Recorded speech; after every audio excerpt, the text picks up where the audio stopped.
All right, welcome to the Collector Car Podcast. You know I love original cars, unrestored or not. I just love hearing the story about why the owner kept these cars for so many years.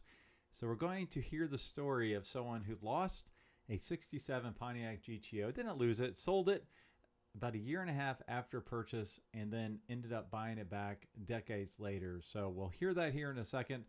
But before then, let's talk about what's coming up. I will be at Monterey, and I will be judging Ferraris at Concorso Italiano. So if you are going to Monterey and would like to catch up or just meet in person, just shoot me a note, Greg, at thecollectorcarpodcast.com, and we'll try to catch up. Just realize, as you know, it is crazy, insane busy out there at Monterey for those few days. So looking forward to that. After that, I don't know where I'm going yet, but keep tuned. If you would like to be on my newsletter, please shoot me a note as well to the same address. I try to do some fun newsletter updates here, including what's going to replace my K-Code Mustang, which I'm on the active hunt for that replacement. Something fun, something unique, something different, something rare, and something off-market. So we will see. I do have a couple things I'm chasing. So as always, I try to have a fun little song to go with our interview today. This is a fun song about original owners. So here's a little sample, and as always, the complete song will be at the end of this podcast.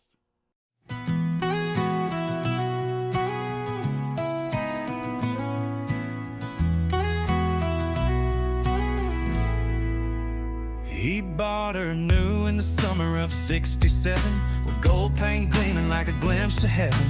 Four-barrel breathing through a Ram Air hood, said this one's mine, and man, she's good.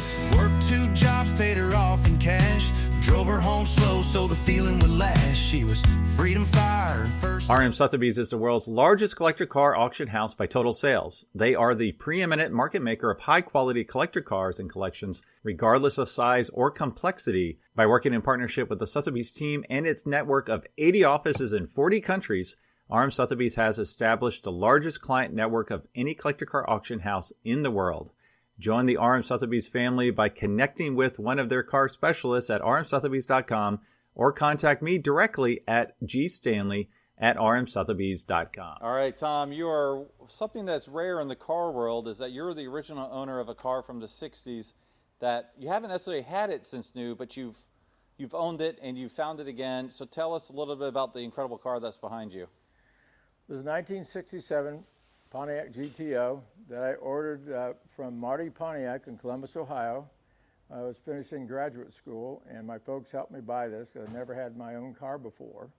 And so I ordered it in this color combination. It's a 4-speed air-conditioned car, and we used the gold interior instead of the black interior. It has a hood tack. I've since equipped it with a 8-track and AM/FM radio. I was going to get an FM radio when I was ordering the car, but the only FM radio in Columbus, Ohio was a religious station, so I passed on that. You didn't need the FM. You just needed the AM. So exactly. How old were you when you were ordering this car as your first car? I was 25. Okay. So you weren't like a 16-year-old getting this hopped up Pontiac, right? I wasn't allowed to have cars when I was a young kid. All my friends had Good. it. Smart parents. My folks they had my best interest in mind, but they turned me into a car nut, so that's fine. I was worried that some parents didn't have the proper oversight and let you order this car when you were 16. So I'm glad to hear you were older.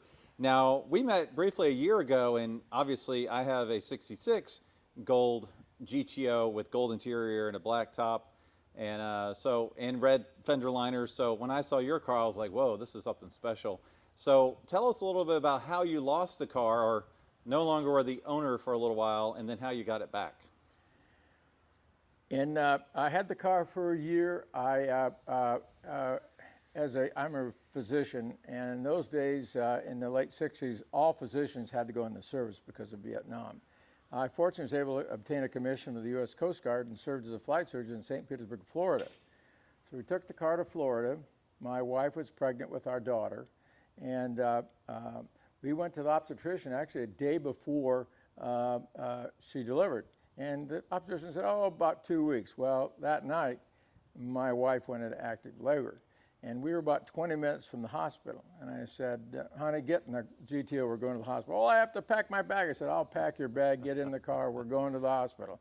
Hospital is 20 minutes away. We were there in less than 10 minutes because of the GTO. There we go. I like that. And so from the first contraction until delivery is about 45 minutes.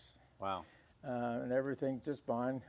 Actually, I have 2 other children, both guys, but my gearhead child is my daughter. Now, we name all of our cars. And so we named this car after my daughter, Beth. Okay, I called mine Goldie, so you're much more inventive than I am with my car. So my wife and I decided this wasn't exactly a family car. You know, Wait. Did you decide that together, or did you get told this was not a family car? It was a joint decision. Okay, all right. And who knew how these cars would become so valuable? Just Sure. a car. So, all right. So some guy bugged me to buy it, paid me almost as much as what I paid for when I bought the car in Florida. So I sold to him and bought a sedan, and I went off to California to take some postgraduate work. And I figured, well, I'll never see this car again. Right. And so I figured. What year did you sell it? I sold in 1960, late 68. Or Oh, wow. Actually, take that back, early 69. Okay, so you really didn't have it that long. No, I didn't. And so, anyhow, so I went off to California, figured the car would be race and wreck. It's just a car. Well, as we know, these cars all became valuable. And so about 30-some years ago, out of the blue, I get a call from a guy. Asked me my name and if I bought a gold and with a Pontiac with a black vinyl top from Marty Pontiac in Columbus, Ohio. And I said, yes. He said, well, I have your car. Wow. Well, he was interested to know if I had any original paperwork for it. He found my name in the warranty booklet. He traced the ownership on this car for, in Florida, you could do it that time, not anymore. And he found at least 8 other owners of this car. And somehow, in spite of all those owners, the warranty booklet stayed with the car, with my name on it. And that's how he located me. So, you know, he went and said, do you have any original paperwork? I said, I doubt it. Well, somehow I did. I'm not much of a hoarder, but I did hang on to that. So I sent it to him, and he thought he died and gone to heaven. He said, what do I owe you for that? I said, nothing. I said, it belongs with the car. Well, we became fast friends. He had it for a while in original condition, but he said it just needed help. So he completely went through it and restored it. And I saw the car, I drove the car, we became friends. And I always told him I was interested in buying the car. Well, it turned out that, in fact, he got into a financial bind. And about 3 years ago, he calls me up and asked me if I could think that this GTO might fit amongst my Fords. I tend to be a Ford guy. And I said, we'll work it out. We did. And I've had the car for almost 4 years now, and it's a delight to have. And the last owner, Rich, and I still stay in contact. He came to a car show last year at the Good Guys where this car is being displayed. So now, how old is the restoration? The restoration is probably 8 or 10 years old as it is. Yeah, it looks in fantastic shape. Yeah, he did a great job. I think it was professionally painted, but he did all the mechanical work on it. The car is pretty stock. Oh, there's a few things. For example, the engine in the car is not the original engine, but I do have the original engine, which is right here. That's the original 400 block out of this car. The numbers match the car. He put a 428 in it instead because he wanted to kind of run the car and didn't want to blow up the original engine. But that's the original engine. So he decided he wanted to change the transmission to a 5-speed Tremec, which it has in it now. It makes the car so much more drivable. I wish I had a 5-seat in mine. Yeah, you just want that fifth gear. It's really nice to have that 5th gear option. Yep. All right, Tom, tell us a little bit about the documentation we have here. Well, I'm proud of the fact that I have the car back. It's over 50 years before I got it back. And it basically found me because the warranty booklet with my name on it stayed with the car, and that's how the previous owner found me. He was interested in original paperwork because there wasn't any way to document the cars. There are now ways to do that, but not in those days. And so He asked me how the original paperwork, and I said I didn't think so, but in fact I did. And you can see this is the order sheet, that's the payoff sheet, that's the window sticker. And this is me in 1967 with the car, and this is with me and the previous owner getting the car. So yeah, I noticed that AC is $343. Expensive. A lot of money. Yeah, that is a lot of money. Yep. And how much did you pay for the car? Well, $2,500. It's $3,900. Oh wow. So you know, I got a over a $500 discount, but whichever. It was the car I wanted. My family helped me buy it, so I'm glad we got it. That's awesome. All right. Well, why don't we look at the? How about we look at the inside? You want to go to that side? I'll go to this side. Okay, sure. So I noticed on the inside here you have some autographs on the glove box door. Right. That was autographed by Jim Wanger, who I happened to had the opportunity of meeting in California, where he was in a home. But this guy was in his 90s and still sharp as heck. And I saw him several times, and the second time I saw him, I took my glove box door off and took it to him, and he signed it for me. He's now since passed away, but it was great talking to him, knowing about all the GTO history. A lot of it I didn't know about. Now, one thing for my viewers, you might notice in the background there is a dark green Shelby Mustang. We'll visit that before we leave here because everybody knows about Carroll Shelby signing a glove box door, but yours has something special on it, so let's visit that at the end. A couple of things here I haven't really seen on a GTO before. You and I have the same deluxe wooden shifter knob. I do not have the console. You have the console. You got an incredible 8-track there. I noticed a telescoping tilt wheel, which I didn't realize, and then shoulder belts. So tell us about some of these special interior options you have here. Well, I like the adjustable steering wheel, so I ordered that. And I also ordered a set of shoulder belts. Actually, in 1967, you didn't get seat belts unless you ordered them. They were not required. In 68, they were. So I ordered the seat belts as well as the shoulder belts. I've never seen a GTO or even a Pontiac that has shoulder belts. And I was told at the factory, welded in special attachments in all the close cars in case somebody ordered the shoulder belts. They cost, I don't know, maybe $25 or $30 extra. Right. And you can see it has a special, they're separate. Oh yeah, there's two of them for each seat. Yeah, for the seat as well as a shoulder belt. Interesting. Yeah. Now it's funny because my car, they ordered deluxe seat belts, which I think just included the rear seat, but it did not include the shoulder belts. Yeah, so. No, that was a separate option. I noticed also there's something special on the hood here. What can you tell me about the tack? That was a hood tack that Pontiac has an option, and so when I ordered the car, they said the factory couldn't supply it at that point, so we got the hood tack dealer installed a few months after they became available again. So redline 5,000 RPM, which is about right. Yeah, for these engines. Now, do you mind? We also noticed the red fender liners, which you said I think those were added, correct? They weren't available. I added those after I got the car this time.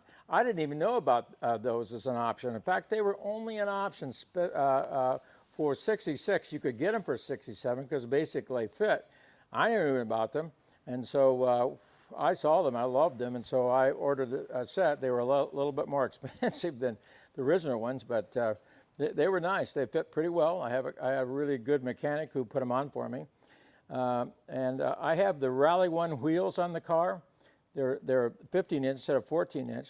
I had Rally 2s to start with, but I've come to really prefer the Rally 1s. And of course, these are red lines. Right. And of course, they're radials as well. Looks so good. Do you mind popping the hood for us? Sure.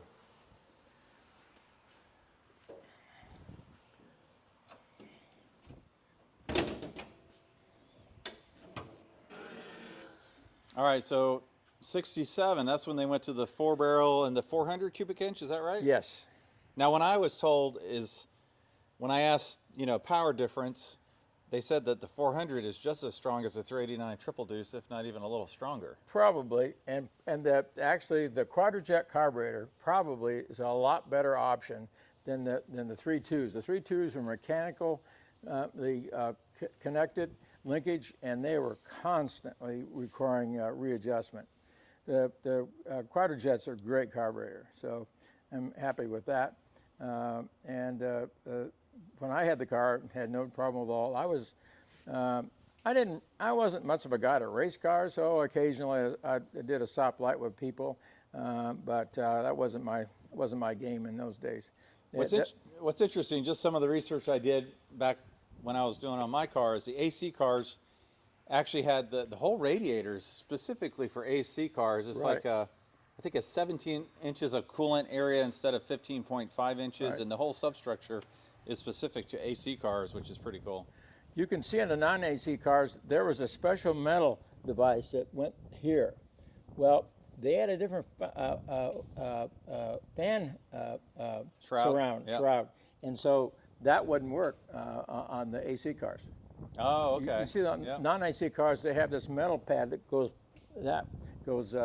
over this way. I'm not sure what. Yeah, and it's pretty big too. Yeah, exactly. Now, what was it like jumping in the car after so many years of not even seeing it? Did it bring back a ton of memories? Oh, was there absolutely! Something you can't... Gosh, it was such a thrill to have this car back. Being a car guy, I often thought about whatever happened to that car. Did it get raced and wrecked? I knew it was I figured, well, probably somebody bought it in Florida, took it to the Midwest, and it rusted away. Well, unfortunately, it stayed in Florida until the guy from Illinois who restored it. Of course, he didn't expose it to any salt that we had in the Midwest. So, yeah, it was an incredible thrill to have this guy call me. It was unbelievable. And it was even more thrilling when he called me and offered me the chance to buy it.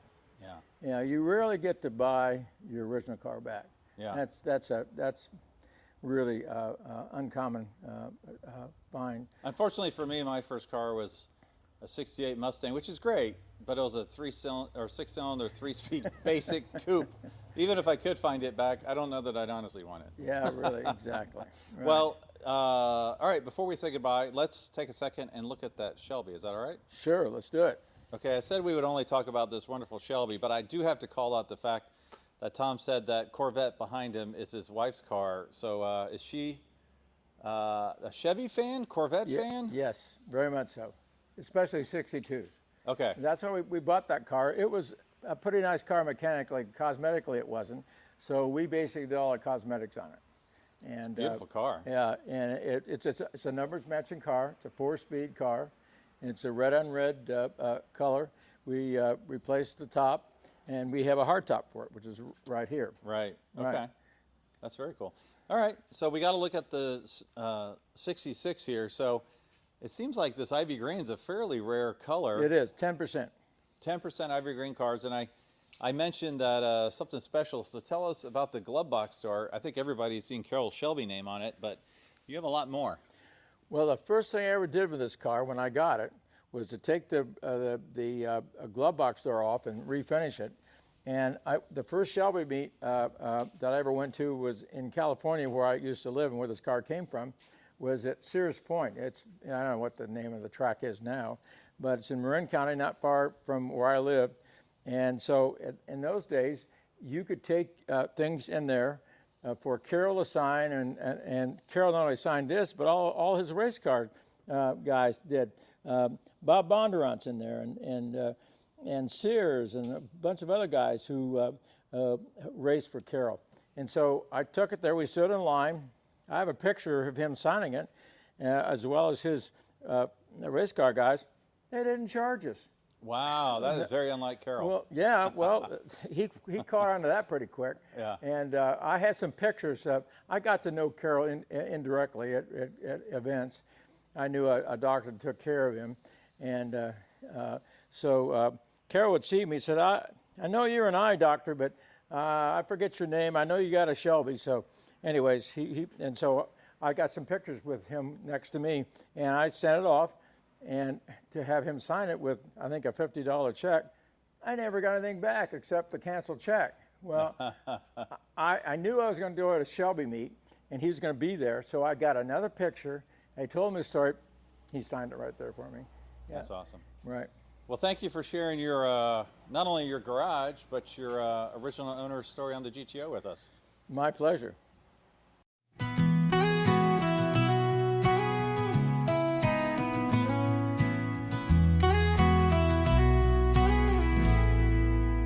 He bought her new in the summer of '67, with gold paint gleaming like a glimpse of heaven. 4-barrel breathing through a ram air hood, said this one's mine, and man, she's good.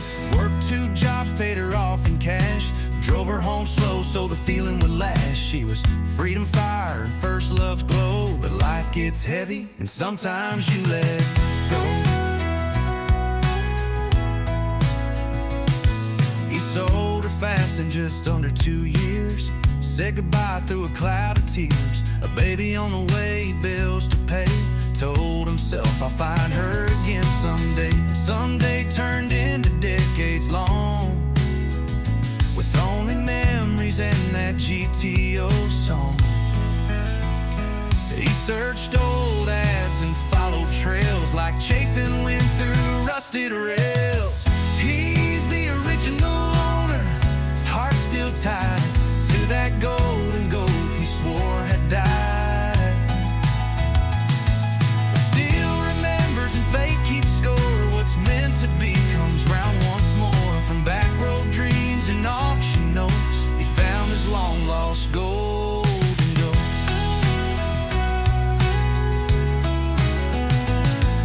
So sitting dusty in a southern shed, faded gold but not quite dead. The same bucket seats, the same shift knob, his hand just shook, forgot how to stop. The seller said she's yours to own, the name on the title, that's your own. He laughed and cried, just stroked the dash.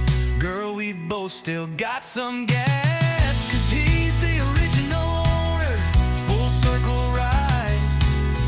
Took him 40 years, but now she's by his side. No time passed like she'd been here. He turns the key and clears his throat. Let's ride again, my golden goat. Now the neighbors wave when he rolls past. She's louder now, but built to last. His grandson grins from the shotgun seat. 2 legends roaring down Main Street.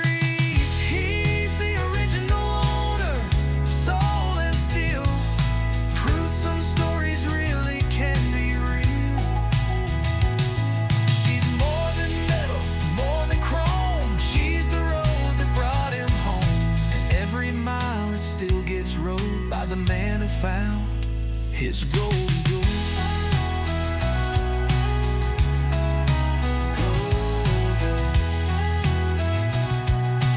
Lost and found and never sold again.